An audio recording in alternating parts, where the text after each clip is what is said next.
That process has been, I'm super grateful for it. Yeah. Was that always one of the main aspirations as a kid, was I'm going to be a professional footballer, I'm just going to play this sport at the highest level that I can? Or were there other goals, you know, I don't know, policeman for you, right? And some people want to be astronauts, fire, whatever it may be. Yeah. Were there other things that were, you know, on the line? Not really. I guess because I signed real, like super young, 10 years old.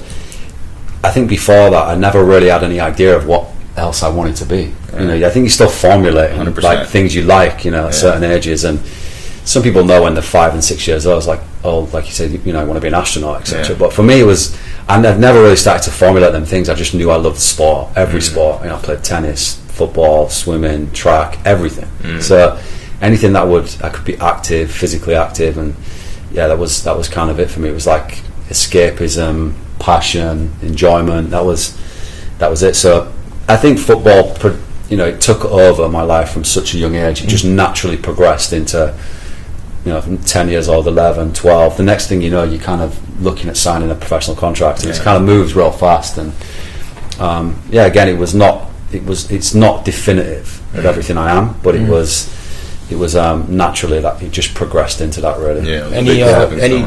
Want to give anybody who was like the best player you played with at that young age at Hull City?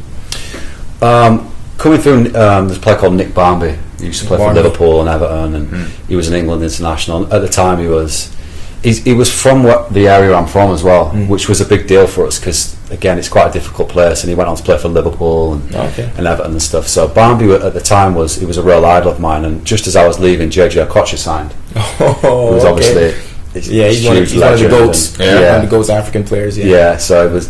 Again, that was a big deal when JJ came, because I used to watch YouTube videos of him like for hours, just sitting. You know, that's similar to how you would do with Neymar now. JJ was like one of them first. Yeah, he was one of the first real icons who started to be different with the ball. He was almost dancing, like a Ronaldinho type. Yeah. Okay, I might need to check him out. JJ Okocha. Amazing. He played for Bolton and he played for PSG, and they say he's so good they named him twice. JJ Okocha. So it actually feeds into one of my questions I had for you. When you were growing up, I know for both of us, we've kind of discussed it in our first episode about who was major role models for us, not necessarily needing it to be in your sport, but just for how you wanted to be as a man, as a person, you know, as an individual. Yeah. Did anybody stick out to you, and then what kind of qualities did those people have that you said you wanted to adopt? I to be honest, I took like inspiration from, I think most people will take it from like one individual. I really took like inspiration from like many areas. Like music was a big thing for me. My family's very musical, and it was all like, again, it's kind of that escapism. I just a football and some headphones and I'm good. Like I was good for hours, and so I took a lot of inspiration from things like music and film.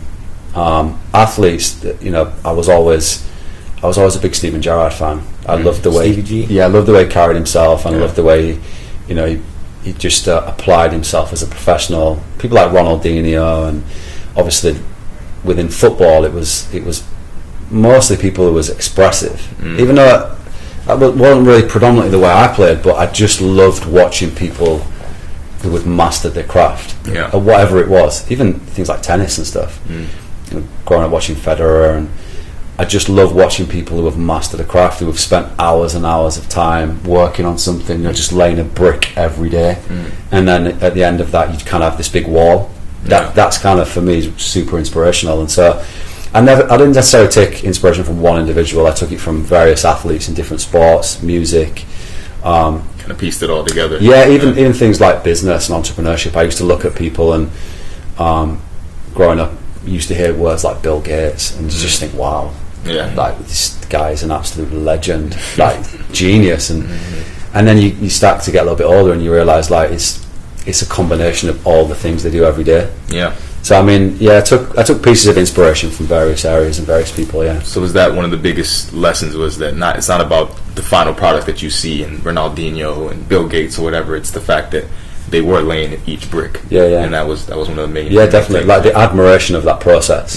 Because I think when, as a player, or you know, you guys obviously play sport at good levels, and so like you really understand the process behind it, right? When you see like the finished article and what's going on, it's like, behind that is just hours and hours and hours working on your craft, whatever it is. And so I was always in admiration of people who had kind of reached a certain level, and an intrigue and curiosity about how they got there and, you know, why. And I always felt like, coming from where I came from, I was semi-alone in a lot of my perspectives about the world and about what I wanted to be.